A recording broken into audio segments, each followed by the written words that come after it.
Alexander of Lycopolis, of the Manichæans.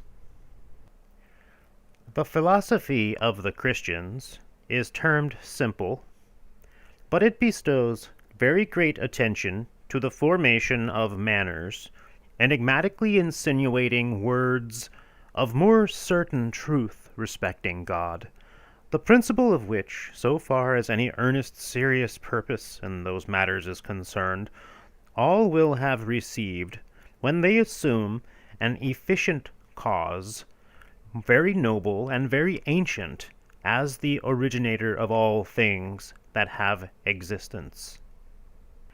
For Christians, leaving to ethical students matters more toilsome and difficult, as for instance, what is virtue, moral and intellectual, and to those who employ their time in forming hypotheses respecting morals, and the passions and affections, without marking out any element by which each virtue is to be attained, and heaping up, as it were, at random precepts less subtle.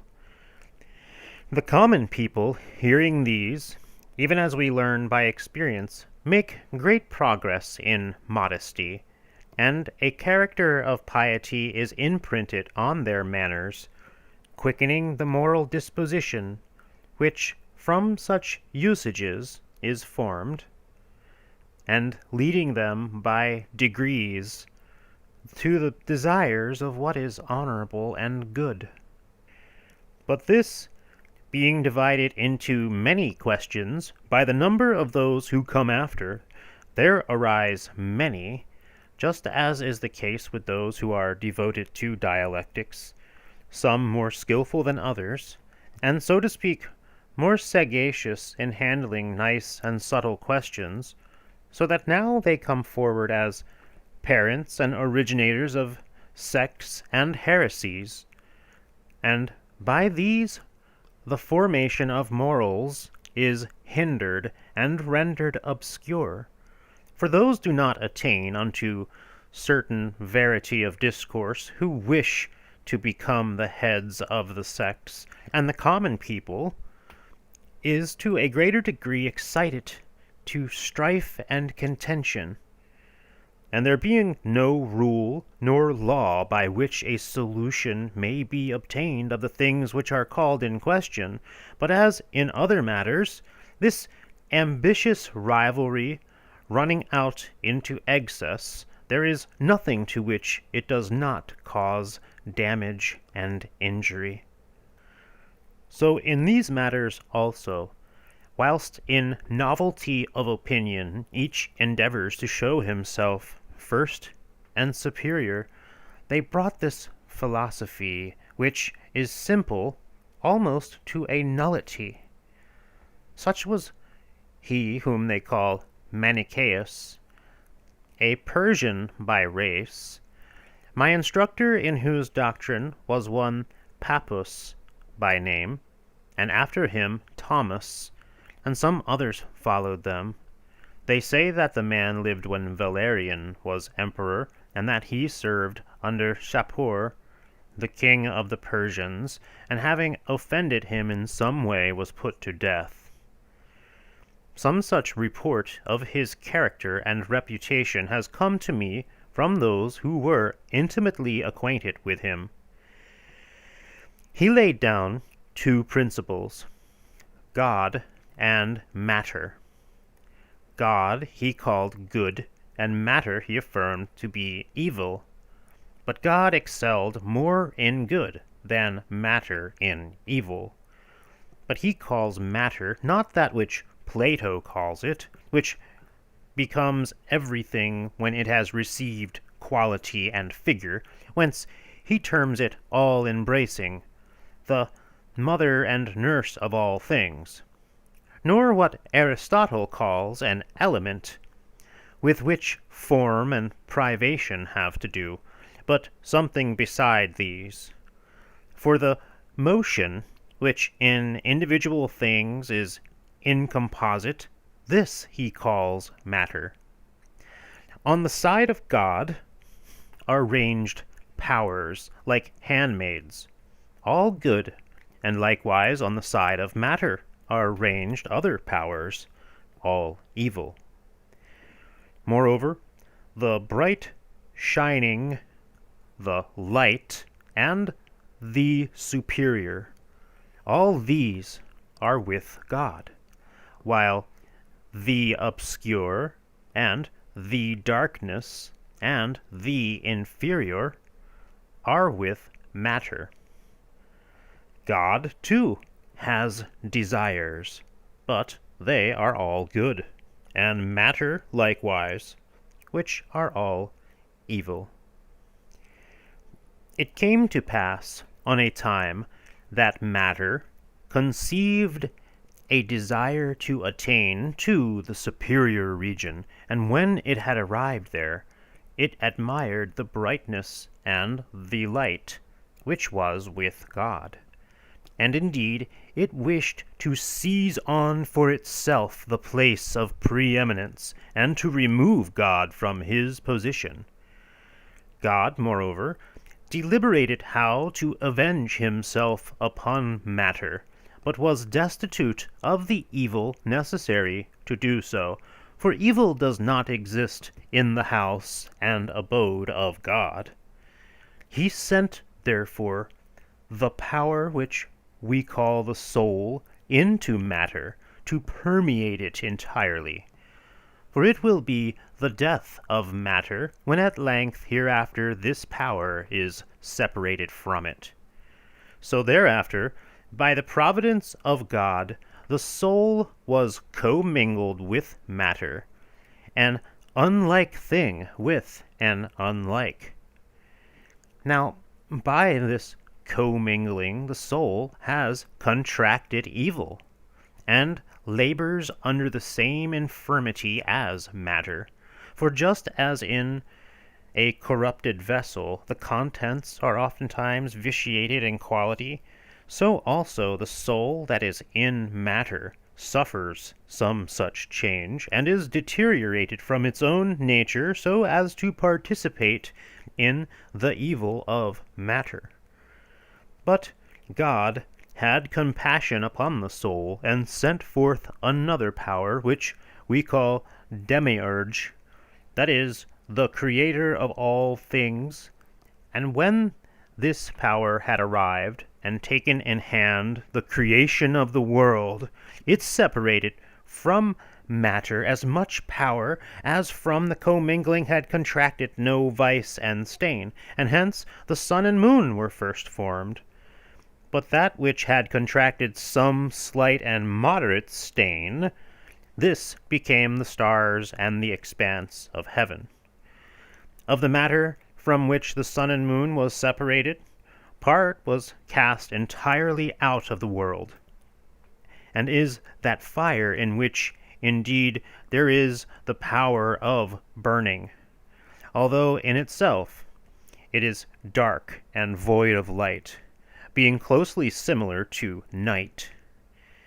But in the rest of the elements, both animal and vegetable, in those the divine power is unequally mingled, and therefore the world is made, and in it the sun and moon, who preside over the birth and death of things, by separating the divine virtue from matter, and transmitting it to God. He ordained this, forsooth, to supply the Demiurge, or Creator, another power which might attract to the splendor of the sun, and the thing is manifest, as one might say, even to a blind person. For the moon, in its increase, receives the virtue which is separated from matter, and during the time of its augmentation comes forth full of it. But when it is full, in its wanings it remits it to the sun, and the sun goes back to God. And when it has done this, it waits again to receive from another full moon a migration of the soul to itself, and receiving this in the same way, it suffers it to pass on to God. And this is its work continually in every age. and in the Son some such image is seen, as is the form of a man, and matter ambitiously strove to make man from itself by mingling together all its virtue, so that it might have some portion of soul.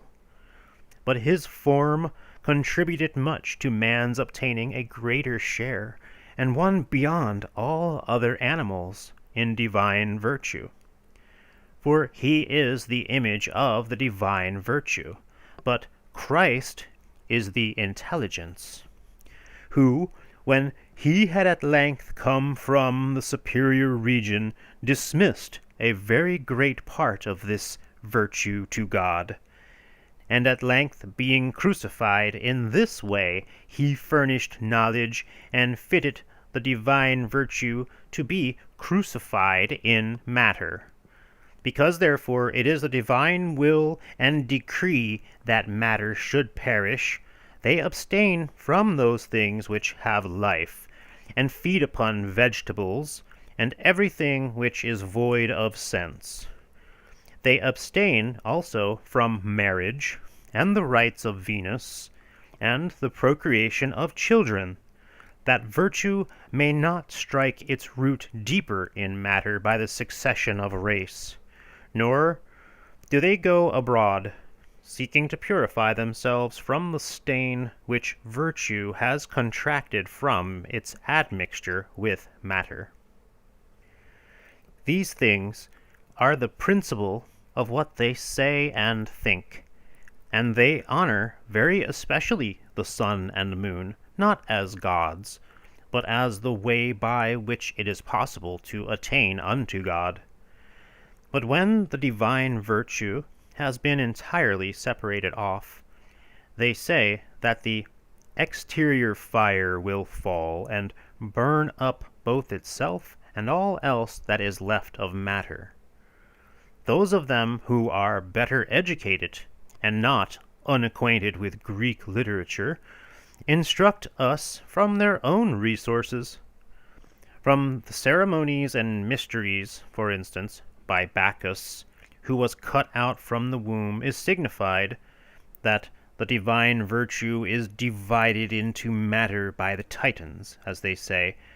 From the poet's fable of the battle with the giants, it is indicated that not even they were ignorant of the rebellion of matter against God. I indeed will not deny that these things are not sufficient to lead away the minds of those who receive words without examining them, since the deception caused by discourse of this sort has drawn over to itself some of those who have pursued the study of philosophy with me. But in what manner I should approach the thing to examine into it, I am at a loss indeed. For their hypotheses do not proceed by any legitimate method, so that one might institute an examination in accordance with these. Neither are there any principles of demonstration, so that we may see what follows on these, but theirs is the rare discovery of those who are simply said to philosophize. These men, taking to themselves the old and new scriptures, though they lay it down that these are divinely inspired, draw their own opinions from thence, and then only think they are refuted when it happens that anything not in accordance with these is said or done by them. And what to those who philosophize, after the manner of the Greeks, as respects principles of demonstration, are intermediate propositions, this with them is the voice of the prophets. But here all these things being eliminated, and since those matters which I before mentioned are put forward without any demonstration, and since it is necessary to give an answer in a rational way, and not to put forward other things more plausible, and which might prove more enticing, my attempt is rather troublesome, and on this account the more arduous, because it is necessary to bring forward arguments of a varied nature. For the more accurate arguments will escape the observation of those who have been convinced beforehand by these men without proof, if, when it comes to persuasion, they fall into the same hands. For they imagine that they proceed from like sources. There is, therefore, need of much and great diligence, and truly of God, to be the guide of our argument. They lay down two principles, God and matter. If he, Manes, separates that which comes into being from that which really exists, the supposition is not so faulty in this, that neither does matter create itself, nor does it admit two contrary qualities in being both active and passive, nor again are other such theories proposed concerning the creative cause, as it is not lawful to speak of. And yet God does not stand in need of matter in order to make things, since in his mind all things substantially exist so far as the possibility of their coming into being is concerned. But if, as he seems rather to mean, the unordered motion of things really existent under him is matter first, then he unconsciously sets up another creative cause, and yet an evil one. Nor does he perceive what follows from this, namely, that if it is necessary that God and matter should be supposed, some other matter must be supposed to God, so that to each of the creative causes there should be the subject matter. Therefore, instead of two, he will be shown to give us four first principles.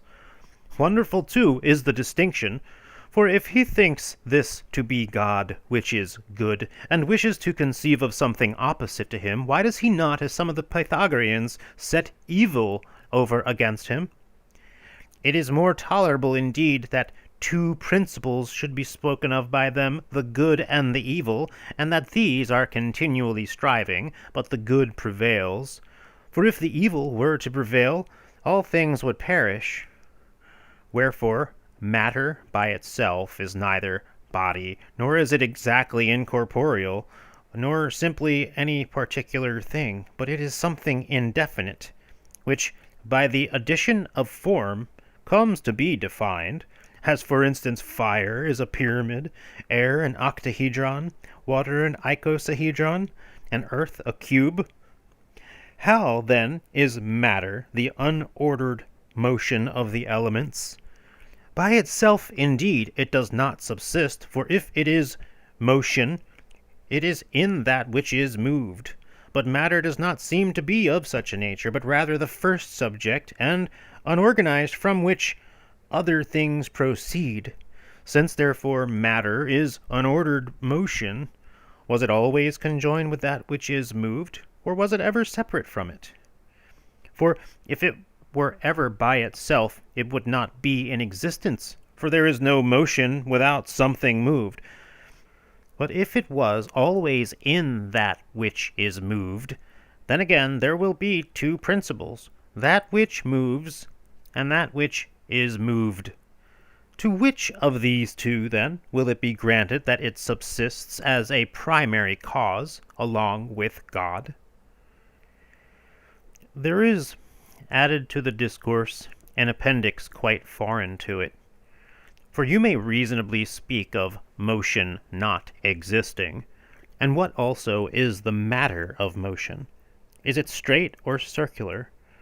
Or does it take place by a process of change, or by a process of generation and corruption? The circular motion, indeed, is so orderly and composite that it is ascribed to the order of all created things. Nor does this, in the Manichæan system, appear worthy to be impugned, in which move the sun and the moon, whom alone of the gods they say that they venerate. But as regards that which is straight, to this also there is a bound when it reaches its own place. For that which is earthly ceases entirely from motion as soon as it has touched the earth. and every animal and vegetable makes an end of increasing when it has reached its limit. Therefore, the stoppage of these things would be more properly the death of matter than that endless death which is, as it were, woven for it by them. But the motion which arises by a process of generation and corruption, it is impossible to think of as in harmony with this hypothesis, for according to them matter is unbegotten. But if they ascribe to it the motion of alteration, as they term it, and that by which we suffer change by a quality affecting the sense, it is worth while to consider how they come to say this. For this seems to be the principal thing that they assert, since by matter it comes to pass, as they say, that manners are changed, and that vice arises in the soul. For in altering it will always begin from the beginning, and proceeding onwards it will reach the middle, and thus it will attain unto the end. But when it has reached the end, it will not stand still, at least if alteration is its essence, but it will again, by the same route, return to the beginning, and from thence in like manner to the end, nor will it ever cease from doing this. As for instance, if alpha and gamma suffer alteration, but in the middle is beta, alpha is being changed, and will arrive at beta, and from thence will go on to gamma. And again, returning from the extreme gamma to beta, it will at some point or other arrive at alpha. And this goes on continuously. As in the change from black, the middle is dun, and the extreme white. Again, in the contrary direction from white to dun, and in like manner to black. And again, from white the change begins and goes the same round. Is matter, in respect of alteration, an evil cause? It is thus proved that it is not more evil than good. For let the beginning of the change be from evil. Thus the change is from this to good through that which is indifferent. But let the alteration be from good. Again, the beginning goes on through that which is indifferent. Whether the motion be to one extreme or to the other, the method is the same, and this is abundantly set forth. All motion has to do with quantity, but quality is the guide in virtue and vice. Now we know that these two are generically distinguished, but are God and matter alone principles? Or does there remain anything else, which is the mean between these two? For if there is nothing, these things remain unintermingled one with another. And it is well said that if the extremes are intermingled, there is a necessity for something intermediate to connect them. But if something else exists, it is necessary that that something be either body or incorporeal, and thus a third adventitious principle makes its appearance. First, therefore, if we suppose God and matter to be both entirely incorporeal, so that neither is in the other, except as the science of grammar is in the soul, to understand this of God and matter is absurd. But if, as in a vacuum, as some say, the vacuum is surrounded by this universe, the other again is without substance, for the substance of a vacuum is nothing. But if as accidents, first indeed this is impossible, for the thing that wants substance cannot be in any place. For substance is, as it were, the vehicle underlying the accident. But if both are bodies, it is necessary for both to be either heavy or light or middle, or one heavy and another light, or intermediate. If then both are heavy, it is plainly necessary that these should be the same, both among light things, and those things which are of the middle sort, or if they alternate, the one will be altogether separate from the other. For that which is heavy has one place, and that which is middle another, and the light another. To one belongs the superior, to the other the inferior, and to the third the middle. Now, in every spherical figure, the inferior part is the middle. For from this to all the higher parts, even to the topmost superficies, the distance is every way equal, and again all heavy bodies are borne from all sides to it. Wherefore also it occurs to me to laugh when I hear that matter moving without order, for this belongs to it by nature, came to the region of God, or to light and brightness and such like. But if one be body and the other incorporeal, first indeed that which is body is alone capable of motion, and then if they are not intermingled, each is separate from the other according to its proper nature. But if one be mixed up with the other, they will be either mind or soul or accident. For so only it happens that things incorporeal are mixed up with bodies. But in what manner and from what cause was matter brought to the region of God? For to it by nature belong the lower place and darkness, as they say, and the upper region and light are contrary to its nature. Wherefore there is then attributed to it a supernatural motion, and something of the same sort happens to it, as if a man were to throw a stone or a lump of earth upwards. In this way, the thing being raised a little by the force of the person throwing, when it has reached the upper regions, falls back again into the same place. Who, then, hath raised matter to the upper region? Of itself, indeed, and from itself, it would not be moved by that motion which belongs to it. It is necessary, then, that some force should be applied to it for it to be borne aloft, as with the stone and the lump of earth. But they leave nothing else to it but God. It is manifest, therefore, what follows from their argument, that God, according to them, by force and necessity, raised matter aloft to himself. But if matter be evil, its desires are altogether evil. Now the desire of evil is evil, but the desire of good is altogether good. Since, then, matter has desired brightness and light, its desire is not a bad one, just as it is not bad for a man living in vice afterwards to come to desire virtue. On the contrary, he is not guiltless who, being good, comes to desire what is evil. As if anyone should say that God desires the evils which are attaching to matter. For the good things of God are not to be so esteemed as great wealth and large estates, and a large quantity of gold, a lesser portion of which remain with the owner if one effect a transfer of them to the other. But if an image of these things must be formed in the mind, I think one would adduce as examples wisdom and the sciences, and therefore neither wisdom suffers diminution nor science, and he who is endowed with these experiences no loss, if another be made partaker of them.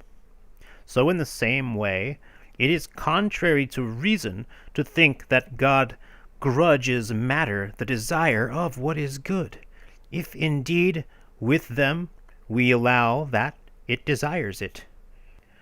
Moreover, they far surpass the mythologists in fables, those namely who either make Coelus suffer mutilation, or idly tell of the plots laid for Saturn by his son, in order that that son might attain the sovereignty, or those again who make Saturn devour his sons, and to have been cheated of his purpose by the image of a stone that was presented to him, For how are these things which they put forward dissimilar to those?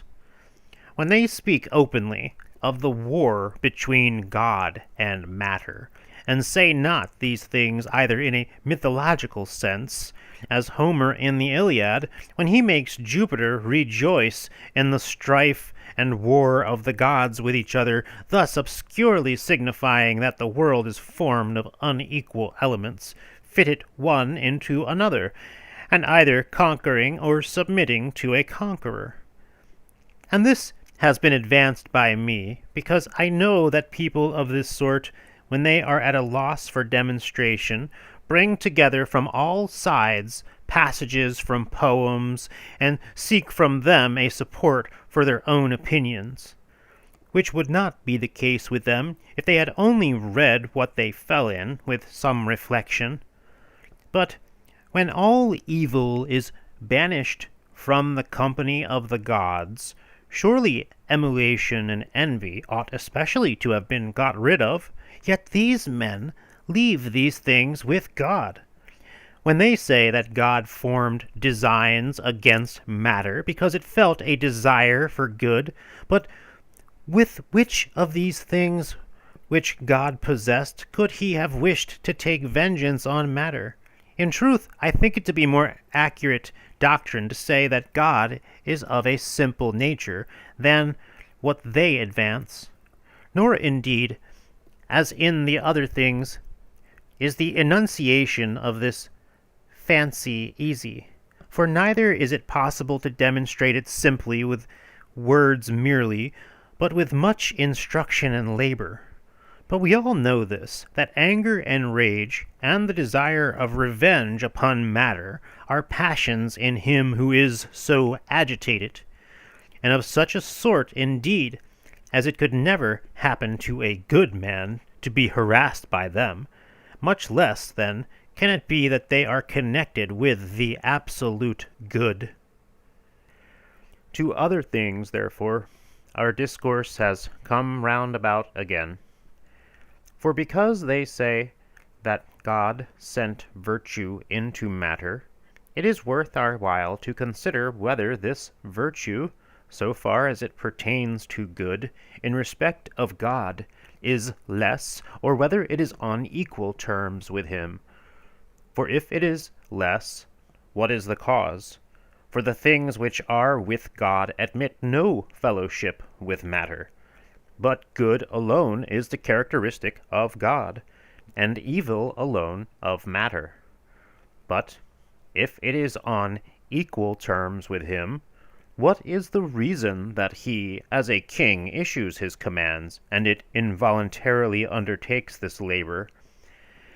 Moreover, with regard to matter, it shall be inquired whether, with respect to evil, the virtues are alike or less. For if they are less, they are altogether of less evil. By fellowship, therefore, with good it is that they become so. For there being two evils, the less has plainly, by its fellowship with good, attained to be what it is. But they leave nothing good around matter. Again, therefore, another question arises.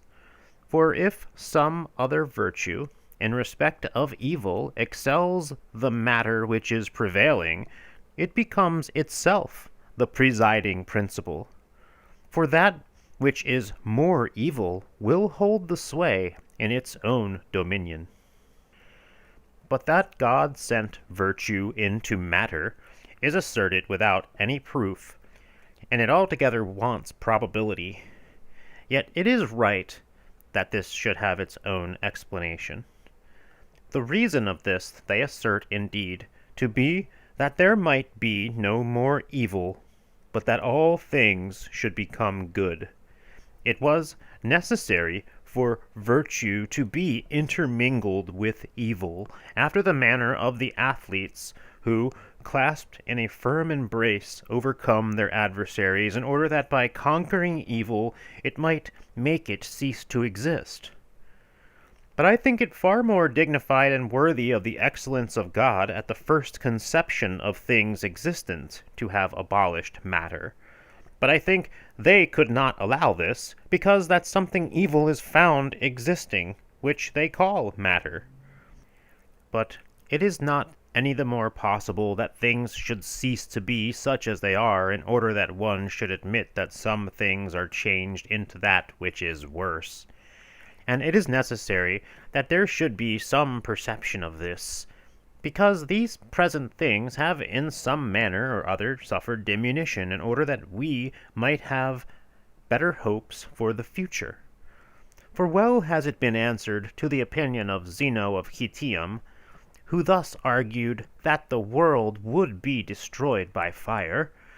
Everything which has anything to burn will not cease from burning until it has consumed the whole, and the sun is a fire, and will it not burn what it has? Whence he made out, as he imagined, that the universe would be destroyed by fire. But to him a facetious fellow is reported to have said, "But I indeed yesterday, and the year before, and a long time ago, have seen, and now in like manner do I see, that no injury has been experienced by the sun. And it is reasonable that this should happen in time, and by degrees, so that we may believe that at some time or other the whole will be burnt up." And to the doctrine of Manichæus, although it rests upon no proof, I think that the same answer is apposite, namely, that there has been no diminution in the present condition of things, but what was before in the time of the first man, when brother killed brother, even now continues to be the same wars and more diverse desires. Now it would be reasonable that these things, if they did not altogether cease, should at least be diminished, if we are to imagine that they are at some time to cease. But while the same things come from them, what is our expectation of them for the future? But what things does he call evil? As for the sun and moon, indeed there is nothing lacking. But with respect to the heavens and the stars, whether he says that there is some such thing, and what it is right that we should next in order examine. But irregularity is according to them evil, an unordered motion, but these things are always the same, and in the same manner. Nor will anyone have to blame any of the planets for venturing to delay at any time in the zodiac beyond the fixed period, nor again any of the fixed stars, as if it did not abide in the same seat and position, and did not by circumvallation revolve equally around the world, moving as it were one step backward in 100 years. But on the earth, if he accuses the roughness of some spots, or if pilots are offended at the storms on the sea, first indeed, as they think, these things have a share of good in them. For should nothing germinate upon earth, all the animals must presently perish. But this result will send on much of the virtue which is intermingled with matter to God, and there will be a necessity for many moons to accommodate the great multitude that suddenly approaches. And the same language they hold with respect to the sea.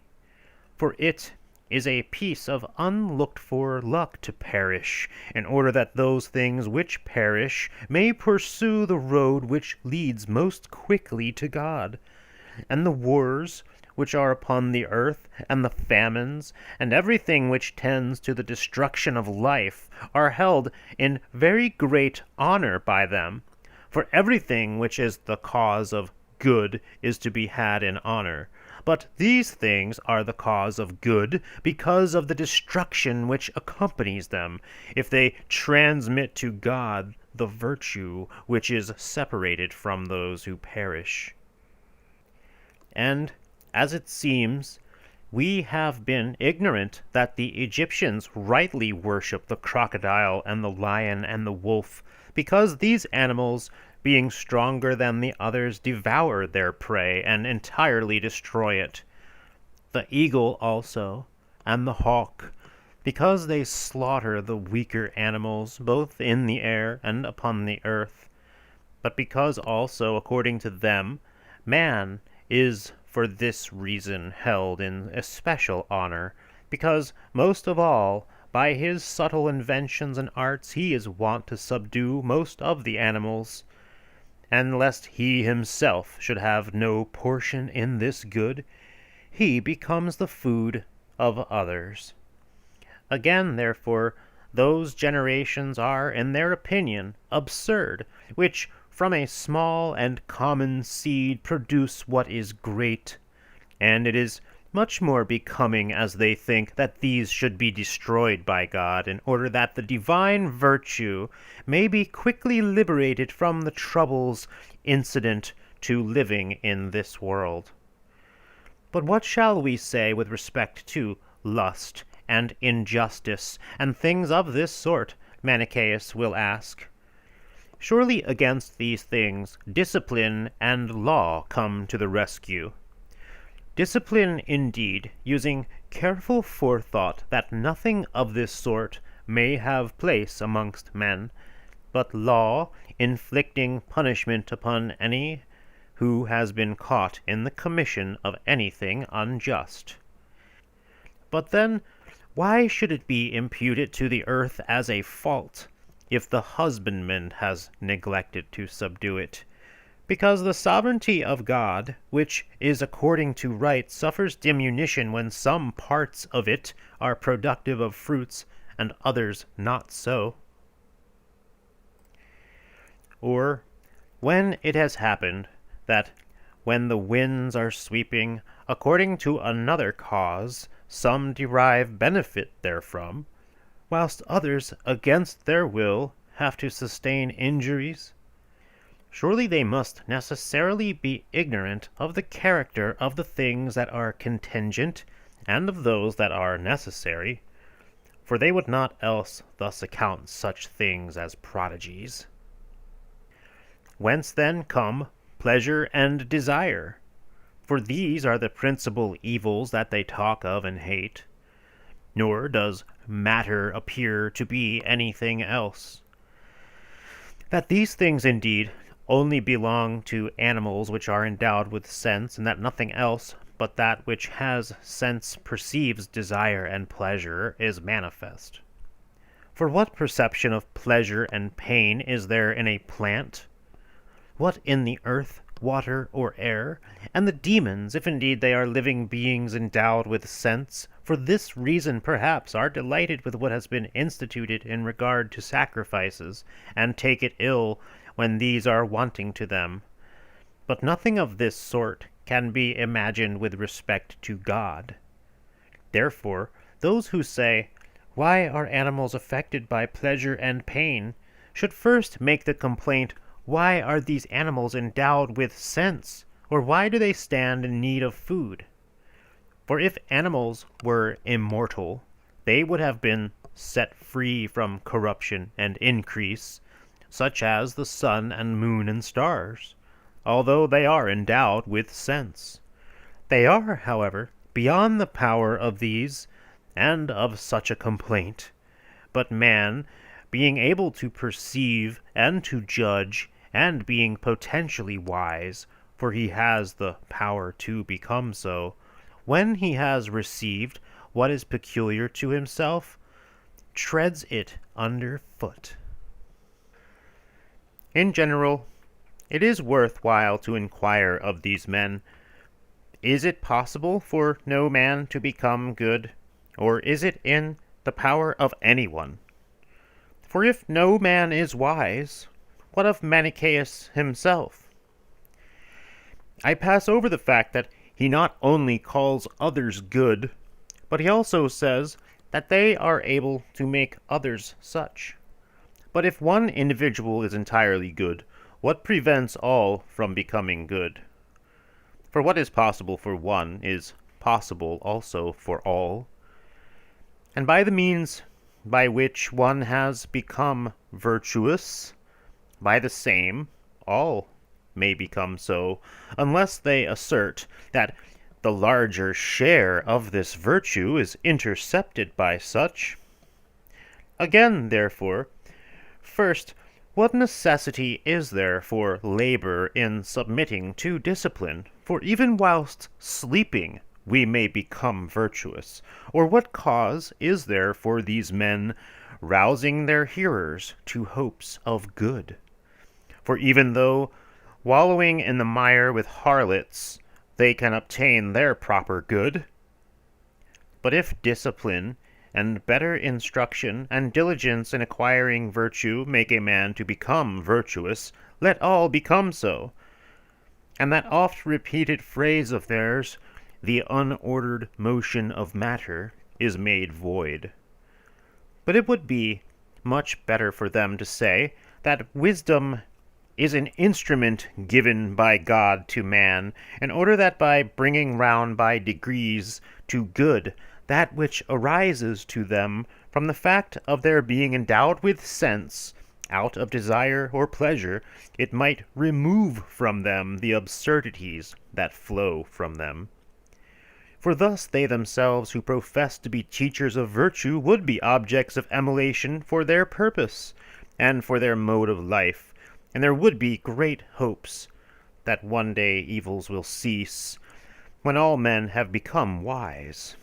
And this, it seems to me, that Jesus took into consideration, and in order that husbandmen, carpenters, builders, and other artisans might not be driven away from good, he convened a common council of them all together, and by simple and easy conversations he both raised them to a sense of God, and brought them to desire what was good. Moreover, how do they say, did God send divine virtue into matter? For if it always was, and neither is God to be understood as existing prior to it, nor matter either, then again, according to Manichæus, there are 3 first principles. Perhaps also, a little further on, there will appear to be many more. But if it be adventitious, and something which has come into existence afterwards, how is it void of matter? And if they make it to be part of God, first, indeed, by this conception they assert that God is composite and corporeal. But this is absurd and impossible. And if he fashioned it, and is without matter, I wonder that they have not considered, neither the man himself nor his disciples, that if, as the orthodox say, the things that come next in order subsist while God remains, God created this virtue of his own free will, how is it that he is not the author of all other things that are made without the necessity of any pre-existent matter?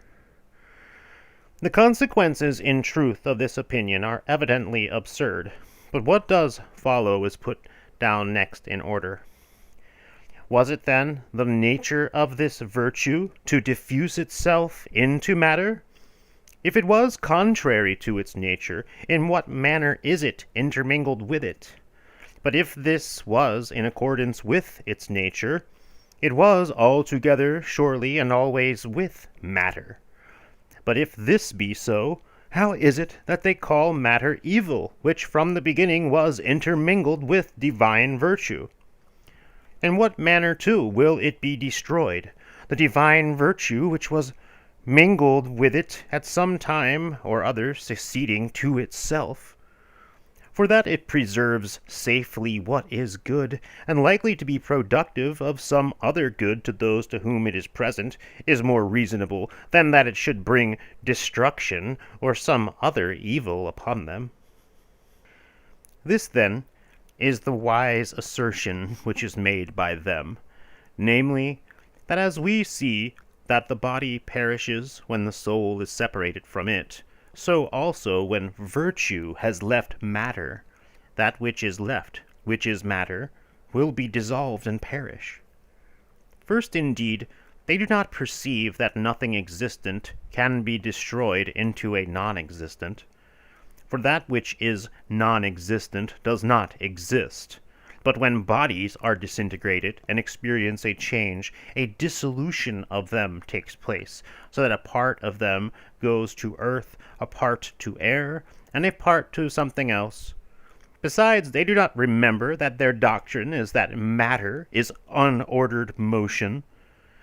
But that which moves of itself, and of which motion is the essence, and not a thing accidentally belonging to it, how is it reasonable to say that when virtue departs, that which was even before virtue descended into it should cease to be? Nor do they see the difference that every body which is devoid of soul is immovable, for plants also have a vegetable soul. But motion itself, and yet unordered motion, they assert to be the essence of matter. But it were better that just as in a lyre which sounds out of tune, by the addition of harmony everything is brought into concord, so the divine virtue, when intermixed with that unordered motion, which according to them is matter, should add a certain order to it in the place of its innate disorder, and should always add it suitably to the divine time. For I ask, how was it that Manichæus himself became fitted to treat of these matters? And when at length did he enunciate them? For they allow that he himself was an admixture of matter, and of the virtue received into it. Whether therefore being so, he said these things in unordered motion, surely the opinion is faulty. Or whether he said them by means of the divine virtue, the dogma is dubious and uncertain. For on the one side, that of the divine virtue, he participates in the truth, whilst on the side of unordered motion, he is a partaker in the other part, and changes to falsehood. But if it had been said that divine virtue both hath adorned and does adorn matter, it would have been far more wisely said, and in a manner more conducing to conciliate faith in the doctrine and discourses of Manichæus. But God hath sent down another virtue. What has been already said with respect to the former virtue may be equally said with respect to this, and all the absurdities which follow on the teaching about their first virtue, the same may be brought forward in the present case. But another who will tolerate? For why did God not send some one virtue which could affect everything?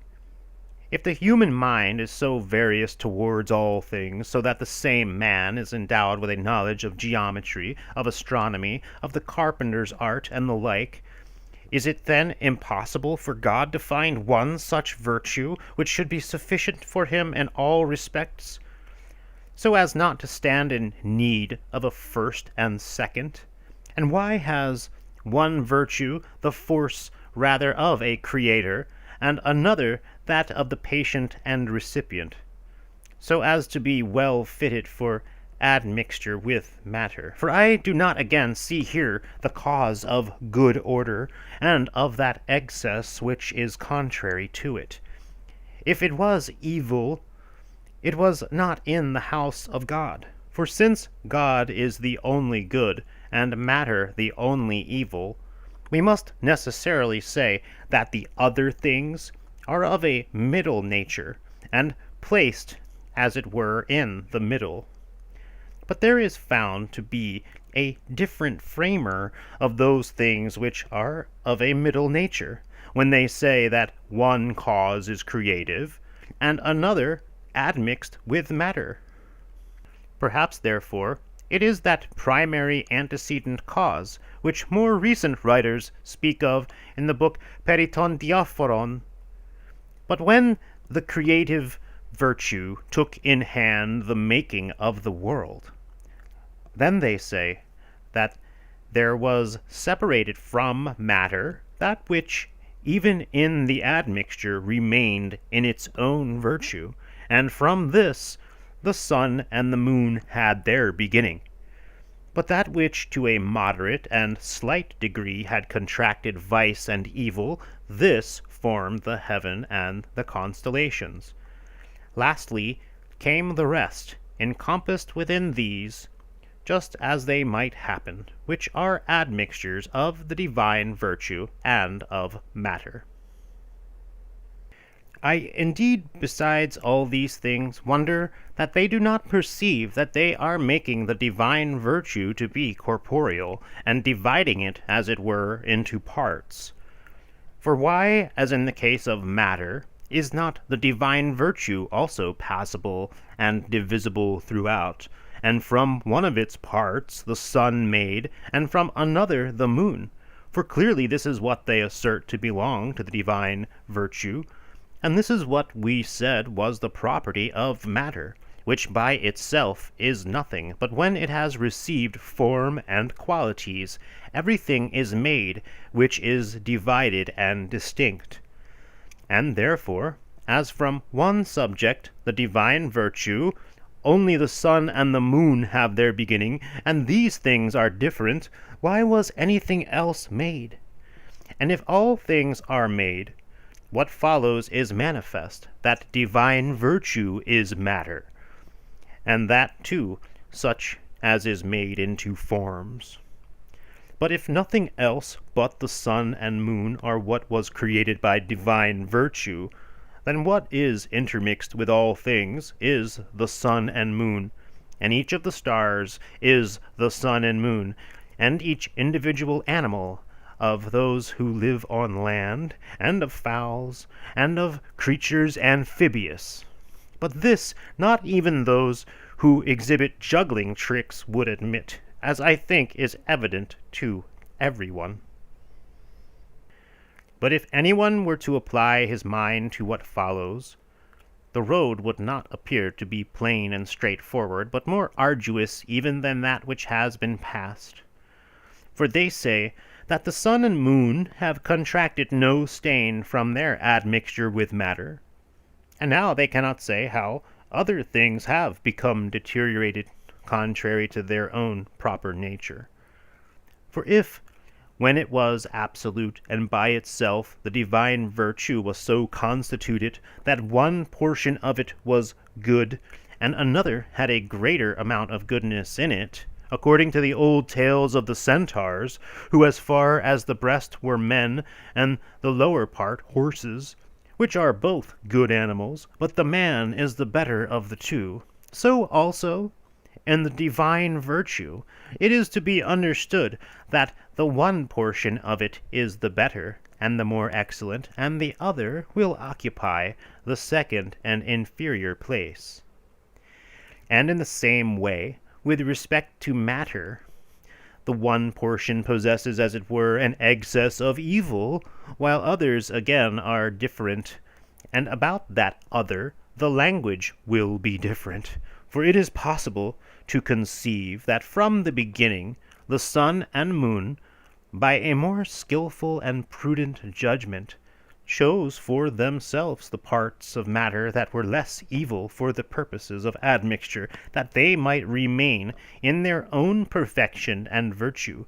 But in the lapse of time, when the evils lost their force and became old, they brought out so much of the excess in the good, while the rest of its parts fell away, not indeed without foresight, and yet not with the same foresight did each object share according to its quantity in the evil that was in matter. But since, with respect to this virtue, nothing of a different kind is asserted by them, but it is to be understood throughout to be alike and of the same nature, their argument is improbable, because in the admixture part remains pure and incorrupt, while the other has contracted some share of evil. Now they say that the sun and the moon, having by degrees separated the divine virtue from matter, transmit it to God. But if they had only to a slight degree frequented the schools of the astronomers, it would not have happened to them to fall into these fancies, nor would they have been ignorant that the moon, which, according to the opinion of some, is itself without light, receives its light from the sun, and that its configurations are just in proportion to its distance from the sun, and that it is then full moon when it is distant from the sun 180 degrees. It is in conjunction when it is in the same degree with the sun.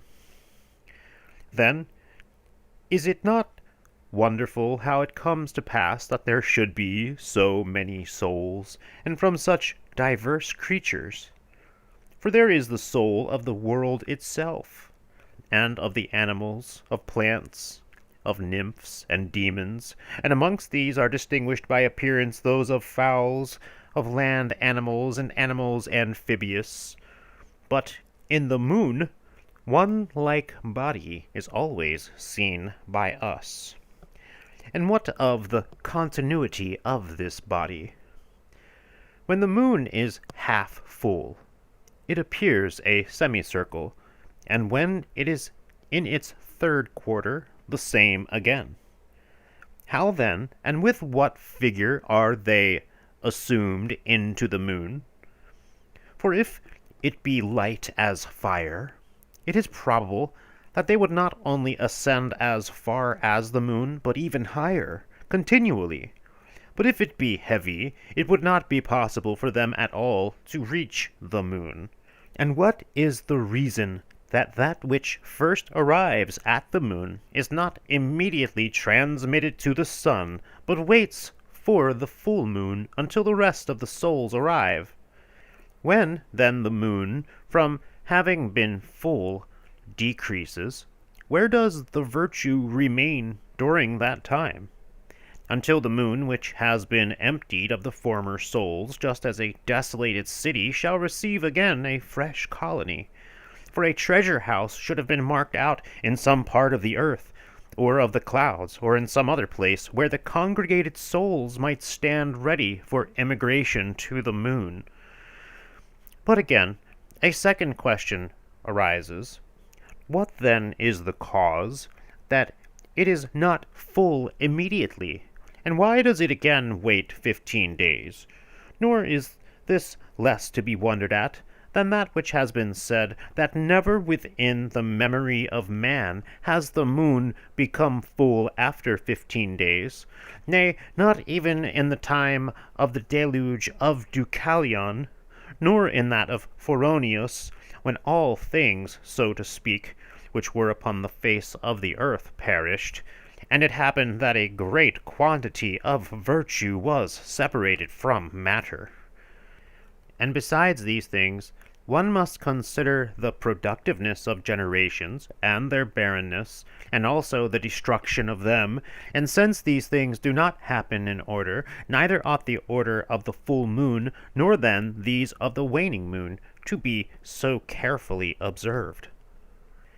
Neither is this to be regarded with slight attention, for if the divine virtue which is in matter be infinite, those things cannot diminish it which the sun and moon fashion. For that which remains from that finite thing which has been assumed is infinite. But if it is finite, it would be perceived by the senses in intervals proportionate to the amount of its virtue that had been subtracted from the world. But all things remain as they were. Now what understanding do these things not transcend in their incredibleness, when they assert that man was created and formed after the image of matter that is seen in the sun? For images are the forms of their archetypes. But if they include man's image in the sun, where is the exemplar after which his image is formed? For indeed they are not going to say that man is really man, or divine virtue, for this indeed they mix up with matter, and they say that the image is seen in the sun. which, as they think, was formed afterwards from the secretion of matter. Neither can they bring forward the creative cause of all things, for this, they say, was sent to preserve safety to the divine virtue, so that, in their opinion, this must be altogether ascribed to the sun. For this reason, doubtless, that it appears by his arrival and presence that the sun and moon are separated from matter. Moreover, they assert that the image is seen in the star, but they say that matter fashioned man. In what manner, and by what means? For it is not possible that this should fashion him. For besides that, thus, according to them, man is the empty form of an empty form, and having no real existence, it has not as yet been possible to conceive how man can be the product of matter. For the use of reason and sense belongs not to that matter which they assume. Now what, according to them, is man? Is he a mixture of soul and body, or another thing, or that which is superior to the entire soul, the mind? But if he is mind, how can the more perfect and the better part be the product of that which is worse? Or if he be soul, for this, they say, is divine virtue, how can they, when they have taken away from God the divine virtue, subject this to the creating workmanship of matter? But if they leave to him body alone, let them remember again that it is by itself immovable, and that they say that the essence of matter is motion. Neither do they think that anything of itself and its own genius is attracted to matter, nor is it reasonable to lay it down that what is composed of these things is the product of this. To think, indeed, that that which is fashioned by anyone is inferior to its fashioner seems to be beyond controversy. For thus the world is inferior to its creator or fashioner, and the works of art inferior to the artificer. If then man be the product of matter, he must surely be inferior to it. Now men leave nothing inferior to matter, and it is not reasonable that the divine virtue should be commingled with matter, and with that which is inferior to it. But the things which they assert out of indulgence, as it were, and by way of dispensation, these they do not seem to understand. For what is the reason of their thinking that matter has bound the image of God to the substance of man? Or why is not the image sufficient, as in a mirror, that man should appear? Or as the sun himself is sufficient for the origination and destruction of all things that are made, hath he imitated an image in the work of their creation?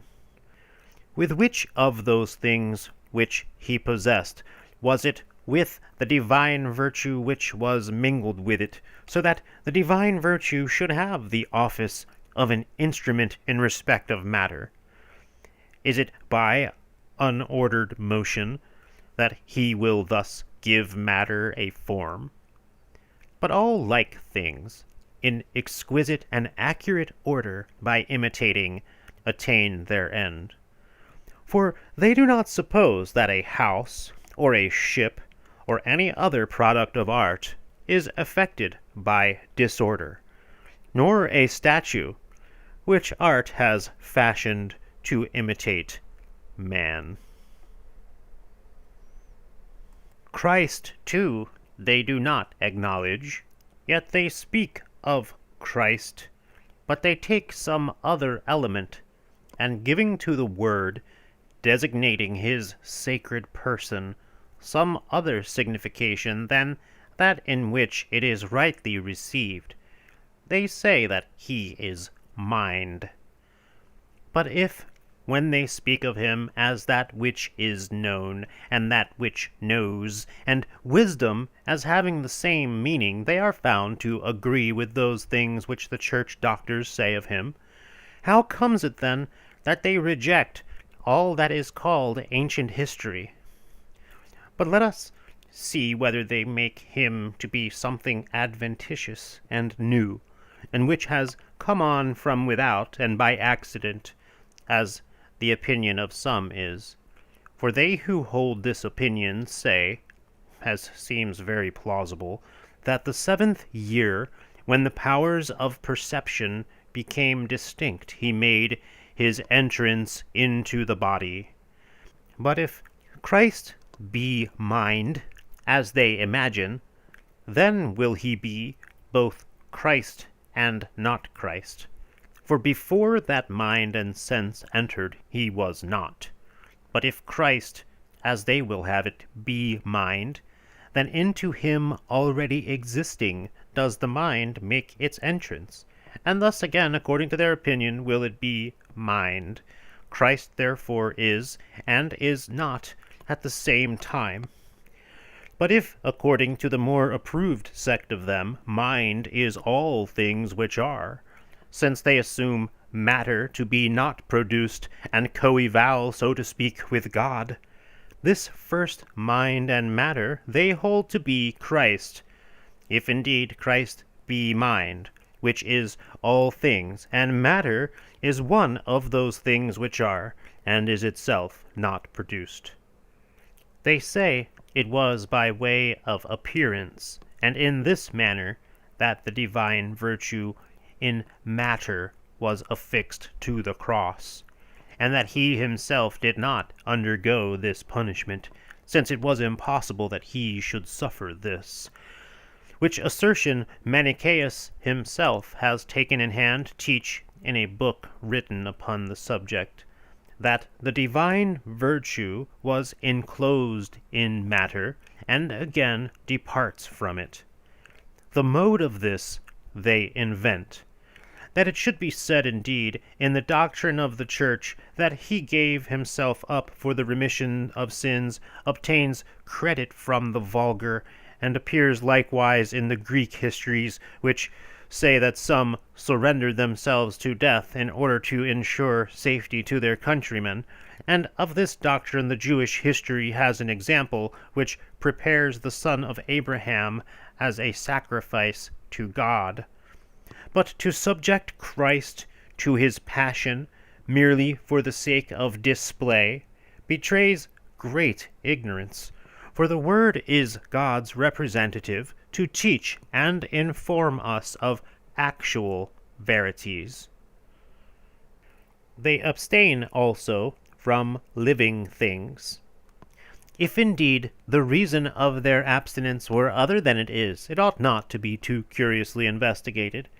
But if they do so for this reason, that the divine virtue is more or less absent or present to them, this their meaning is ridiculous.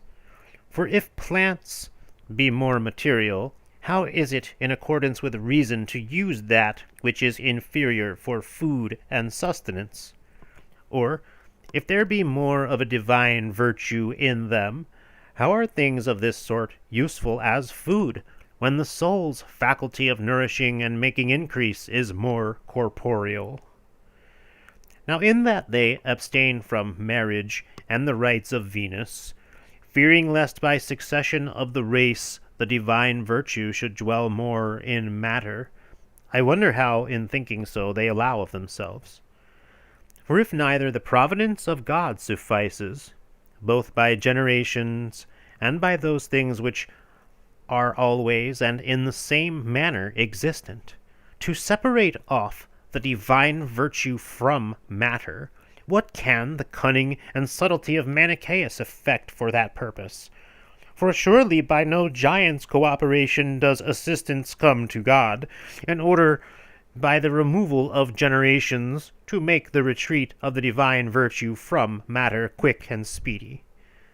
But what the poets say about the giants is manifestly a fable, and those who lay it down about these bring forward such matters in allegories, by a species of fable, hiding the majesty of their discourse, as for instance when the Jewish history relates that angels came down to hold intercourse with the daughters of men, for this saying signifies that the nutritive powers of the soul descended from heaven to earth.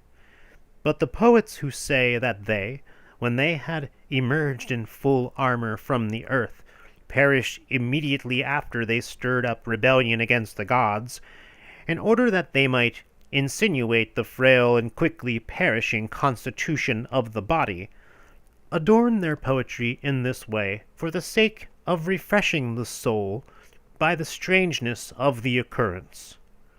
But these, understanding none of these things, wheresoever they can get hold of a paralogism, from whatsoever quarter it comes, greedily seize on it as a godsend, and strive with all their arts to overturn truth by any means.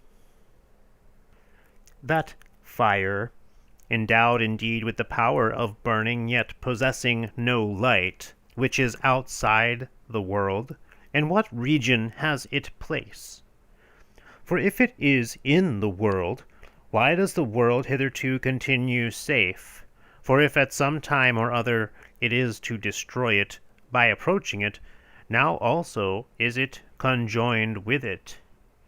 But if it be apart from it, as it were on high in its own region, what will hereafter happen to make it descend upon the world? Or in what way will it leave its own place, and by what necessity and violence? And what substance of fire can be conceived without fuel? And how can what is moist serve as fuel to it, unless what is rather physiologically said about this does not fall within the province of our present disquisition?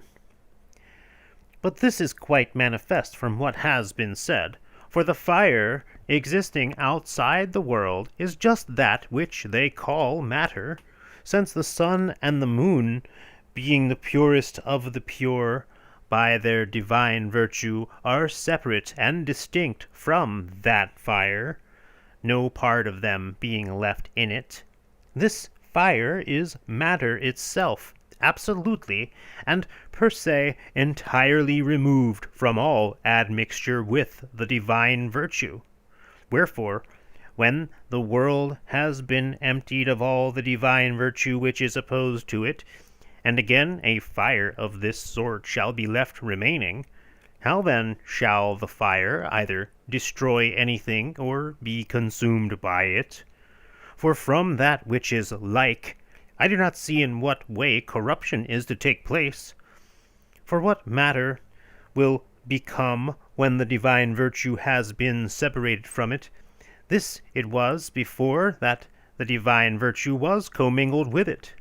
If indeed matter is to perish when it is bereft of the divine virtue, why did it not perish before it came in contact with the divine virtue, or any creative energy? Was it in order that matter might successively perish, and do this ad infinitum? And what is the use of this? For that which had not place from the first volition, how shall this have place from one following? Or what reason is there for God to put off things which not even in the case of man appears to be well? For as regards those who deliberate about what is impossible, this is said to happen to them, that they do not wish for that which is possible. But if nothing else, they speak of God transcending substance, and bring him forward as some new material, and that not such as intelligent men always think to be joined with him, but that which investigation discovers either to be not existing at all, or to be the extreme of all things, and which can with difficulty be conceived of by the human mind. For this fire, devoid of light, Is it of more force than matter, which is to be left desolate by the divine virtue? Or is it of less? And if it is of less, how will it overcome that which is of more? But if it is of more, it will be able to bring it back to itself, being of the same nature, yet will it not destroy it. As neither does the Nile swallow up the streams that are divided off from it.